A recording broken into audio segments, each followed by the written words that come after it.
Hello అందరికీ ఈరోజు what we eat in a day అయితే చూసేద్దాం. నా డే అయితే హాట్ వాటర్ అండ్ నట్స్‌తో అయితే స్టార్ట్ అయ్యింది.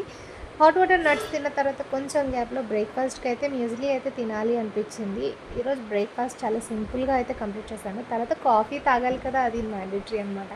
తర్వాత కాఫీ తాగిన కాసేపటికి ఒక 2 అవర్స్ తర్వాత యాపిల్ తిన్నాను. కివీకి యాపిల్ అండ్ బ్లూబెర్రీస్ ప్యూరీ అయితే పెట్టేశాను.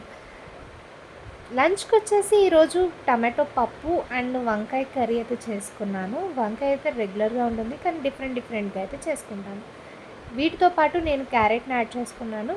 కర్డ్ తినకుండా ఈరోజు నాకు మజ్జిగ తాగాలి అనిపించింది. నేను రైస్ తిన్న తర్వాత కాసేపు అయ్యాక మజ్జిగ అయితే తాగేశాను. నాకెందుకో స్వీట్ క్రేవింగ్ అయిందనమాట. ఇల్లంతా వెతికితే నాకైతే ఈ అరిసె కనిపించింది, తినేసాను. ఈవినింగ్ స్నాక్ అయితే టీ విత్ మురుకులు తిన్న తెలంగాణ స్పెషల్ నాకు చాలా ఇష్టం అనమాట. నైట్ దోస అండ్ పీనట్ చట్నీతో అయితే క్లోజ్ చేశాను. ఇంతే. బాయ్. సబ్స్క్రైబ్ చేసుకోండి.